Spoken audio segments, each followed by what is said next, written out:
새벽을 깨우는 게 참 쉽지 않습니다. 근데 그 새벽 가운데 하나님이 주시는 마음이 오늘 시간 충만한 자리가 되길 바라며, 오늘 특별히 사울에 대한 이야기, 또 사울의 죽음에 대한 것을 상세하게 기록하고 있는 이 역대상 10장을 통하여서 우리 인간의 영광과 실패가 얼마나 우리에게는 참 큰 교훈이 되어지는데, 그 교훈이 우리에게 얼마나 신앙 가운데서 다시 한번 우리 마음을 새길 수 있는 귀한 자리 되길 주님의 이름으로 축복합니다. 한 시대를 통치했던 왕의 죽음은 참 비극적입니다. 사울의 죽음은 단순히 한 사람의 인생이 끝난 것이 아니라 하나님의 떠난 인생이 어디로 향하는지 보여주는 거울과 같습니다. 사울은 이스라엘의 초대 왕이었습니다. 그는 처음에 참 겸손한 왕이었습니다. 그러나 점차 하나님보다 자기 자신을 더 높이고 자기의 판단을 앞세우는 좀 교만한 왕이 되어버렸습니다. 결국 하나님께 버림받았습니다. 비참한 죽음으로 색을 마감하게 됩니다. 역대상 기자는 사울의 생애 전체를 길게 다루지 않습니다. 오히려 단 한 장, 이 역대상 10장에서 그의 마지막 장면을 기록함으로써 그의 죽음이 이스라엘 역사에서 어떤 의미를 가지는지 보여줍니다. 하나님 없는 인간이 그 종말이 얼마나 허무하고 비극적인가를 분명히 드러내고 있습니다. 오늘 우리는 이 말씀을 통해 하나님 없이 사는 삶이 얼마나 비극적인지, 또 하나님 말씀을 떠난 불순종과 그 결과가 어떠한지를 오늘 이 말씀 가운데 함께 묵상하고자 합니다. 우리 본문 말씀 1절을 한번 읽어볼까요? 시작.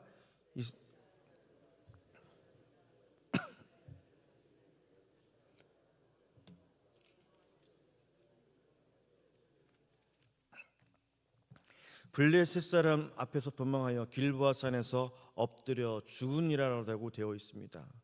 요 중간에 짧은 구절이 사울의 왕조의 몰락을 압축적으로 보여주고 있습니다. 사울은 수많은 군사를 이끌어 나갔지만 하나님이 함께하지 않으셨습니다. 그 이유는 분명합니다. 사울은 하나님께 묻지 않았습니다. 사무엘상 28장에 보면 하나님께서 이미 그의 기도를 듣지 아니하셨고 사울은 절망하여 신접한 여인을 찾아갑니다. 그는 하나님 없이 싸우고 하나님 없이 결정하고 하나님 없이 죽었습니다. 사랑하는 여러분, 우리 신앙 가운데 이러한 모습이 없기를 바랍니다. 길보아 산의 전투는 단지 군사적 패배가 아니라 영적인 패배였습니다. 하나님이 빠진 싸움은 이미 결과가 정해져 있는 싸움입니다. 사랑하는 여러분, 오늘 이 새벽에 하나님 없이 기도하는 자리가 아니라 하나님과 함께하는 기도의 자리라고 믿고 기도할 때 하나님께서 우리에게 기도의 승리를 허락해 주실 줄 믿습니다. 우리 인생도 마찬가지입니다. 때로는 우리는 자기 힘으로, 자기 경험으로 인생의 전쟁을 치르려고 합니다. 그러나 하나님 없이 싸우는 인생은 결국 지게 되어 있습니다. 우리의 싸움은 혈과 육의 싸움이 아니라 바로 영적인 전쟁이라는 사실입니다. 하나님과 동행할 때 승리가 주어집니다. 사울은 세 아들과 함께 전쟁터에 쓰러졌습니다. 한 왕의 교만이 자기뿐 아니라 가족의 몰락까지 이어진 것입니다. 지도자의 영적 상태는 결국 개인적인 문제가 아닙니다. 그가 하나님을 떠나면 그 영향력 아래에 있는 자들도 함께 상처받고 넘어집니다. 길보아 산은 오늘 우리에게 묻습니다. 당신은 누구와 싸우고 있습니까? 하나님이 너의 편에 계신지 아니면 너는 하나님을 내버려둔 채 스스로 싸우고 있는지 한번 점검할 수 있는 저와 여러분의 모습 되어주길 소망합니다. 이 새벽에는 하나님과 함께하는 싸우는 자리다. 하나님과 함께하는 자리다. 그 믿음으로 기도할 때 우리는 승리를 맛보게 될 것입니다. 두 번째로, 하나님의 말씀을 떠난 불순종은 결국 죽음으로 몰락하게 됩니다. 사울의 시체는 블레셋 사람들에게 수치스럽게 다뤄졌습니다. 그들은 사울의 머리를 베어 신전벽에 걸고 그의 갑옷을 자기 신들의 집에 두었습니다. 이 장면은 하나님을 떠난 인간의 비참한 최후를 상징적으로 보여줍니다. 사울의 죽음에는 단순한 전쟁의 실패 이상이었습니다. 그는 하나님의 말씀을 버렸고 결국 하나님께 버림받았습니다. 우리 본문 13절 말씀 한번 읽어볼까요? 본문 13절 말씀 함께 봉독하겠습니다. 시작. 사울이 죽은 것은 여호와께 범죄하였기 때문이라. 그가 여호와의 말씀을 지키지 아니하고 또 신접한 자에게 가르치기를 청하고. 아멘. 사울의 실패는 순종의 결여로 시작되었습니다. 처음엔 그는 하나님의 말씀을 부분적으로 순종했습니다. 아말렉 전투 때도 하나님은 그에게 모든 것을 진멸하라고 하셨지만 그는 좋은 것을 남겨두었습니다. 그것은 단순한 실수가 아니라 말씀보다 자신의 판단을 더 신뢰한 불순종의 모습이었습니다. 불순종의 모습은 단번에 나타나지 않습니다. 처음에는 작은 타협에서부터 시작합니다. 시간이 지나면 하나님을 완전히 떠나게 만듭니다. 사울은 결국 하나님께 묻지 않았고 신접한 여인을 찾아가게 되었습니다. 영적 타락의 끝을 보는 것입니다. 우리의 모든 것들은 사람에게 의존하는 것이 아니라 귀신에게 묻는 것이 아니라 오직 살아계신 하나님 앞에 묻는 것으로 시작되어져야 된다는 사실입니다. 오늘 그런 모습이 회복되어질 수 있길 소망합니다. 나의 판단으로 결정하는 것이 아니라 다른 신에게 묻는 것이 아니라 오직 살아계신 하나님 앞에 물을 때 우리에게 강한 믿음과 강한 확신과 강한 은혜를 우리에게 선물해 주실 줄 믿습니다. 여러분, 여러 가지 유혹이 있을 것입니다. 기도 대신에 세상의 방법을 의지하고 말씀 대신에 감정과 경험에 따라 행동한다고 한다면 그것이 점차 우리에게 스며들게 되어지면 믿음이 아닌, 신뢰가 아닌 내 결정과 판단으로 모든 것이 흐려진다라는 사실입니다. 사울의 시체를 밤새 회수하여 장례를 치른 길르앗 야베스 사람들은 그의 인간적인 헌신에 대해 마지막 예우를 지킵니다. 하지만 하나님은 이미 그를 떠났습니다. 그의 불순종으로 말미암아 그의 신앙이 점점점 하나님으로부터 멀어진 그 모습은 우리에게 참 큰 울림과 교훈이 되게 되어집니다. 사랑하는 여러분, 오늘 하나님의 말씀을 떠나지 않고 오직 말씀을 붙들며 기도할 수 있는 여러분의 모습 되어지길 축복합니다.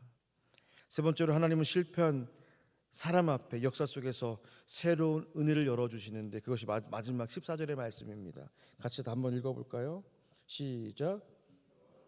묻지 아니하였으므로 여호와께서 그를 죽이시고 그 나라를 이새의 아들 다윗에게 넘겨주셨더라. 아멘.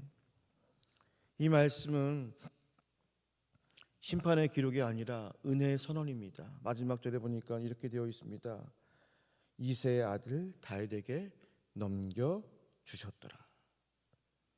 사랑하는 여러분, 하나님께서는 다시금 역사를 써내려 가고 있습니다. 하나님의 사람 다윗을 통해서 다시금 우리에게 선포하시고 있는 말씀이 무엇이냐면 인간의 실패로 끝나는 것이 그냥 끝나는 것으로 머무는 것이 아니라 다시 한번 다른 한 사람을 세워서 하나님의 나라를 꿈꾸고 하나님의 나라를 계획하신다는 사실입니다. 사울은 무너졌습니다. 하나님은 여전히 근데 일하고 계시다는 사실입니다. 하나님은 우리를 통해서 일하시고 계시다는 사실입니다. 우리가 하나님을 붙들고 나아갈 때 하나님께서 우리와 함께 하시고 하나님의 나라의 역사를 우리를 통해서 이루어 가신다는 사실입니다. 저는 우리 경주제일교회가 그런 믿음의 역사를 써내려가고 있는 교회인 줄 믿습니다. 그 믿음의 교회 아래 믿음의 성도들이 있는 줄 믿습니다. 오늘도 하나님 붙들고 기도할 때 하나님께서 주시는 은혜와 사랑으로 함께 기도할 수 있는 저와 여러분의 모습 되어주길 소망합니다. 하나님의 구원의 역사는 전환점이 있습니다. 인간의 죄와 실패가 아무리 커도 하나님의 그 속에서 새 일을 이루어 가고 계십니다. 십자가도 마찬가지입니다. 예수님의 죽음의 세상의 눈에는 패배였지만 하나님의 눈에는 구원의 시작이었습니다. 오늘 우리에게 이 말씀해 주는 소망은 분명합니다. 비록 우리가 실패할지라도 하나님은 여전히 우리 안에서 새 역사를 이루실 수 있다는 사실을 깨달을 수 있는 귀한 본문의 말씀이기도 합니다. 하나님께로 돌아올 수 있기를 바랍니다. 하나님과 함께하는 거룩한 삶이 되어지기를 주님의 이름으로 축복합니다. 사울의 죽음은 이미 우리 모두에게 거울과 같습니다. 하나님 없이 싸우는 인생은 반드시 무너집니다. 하나님의 말씀을 떠난 불순종은 죽음을 초래합니다. 그러나 하나님은 그 실패의 역사 속에서 여전히 은혜의 길을 여신다는 사실을 잊지 않기를 바랍니다. 우리 인생에도 길보아산 같은 절망의 순간이 있을 수 있습니다. 모든 것이 무너진 것처럼 보이고 하나님의 침묵이 느껴질 때가 있을 것입니다. 그러나 그 순간 바로 하나님이 새 일을 시작하는 때일 것이라는 것을 잊지 않기를 바랍니다. 사울의 길을 반복하지 말고 다윗처럼 하나님께 돌아가고 하나님의 사람처럼 살아갈 때 그것은 하나님과 친밀한 관계 속에서 이루어지는 영광의 삶이고 은혜의 삶인 줄 믿으시길 바랍니다. 기도하며 말씀에 순종하고 하나님과 동행하는 삶을 선택할 때 비로소 하나님의 나라의 주인공이 될 줄 믿습니다.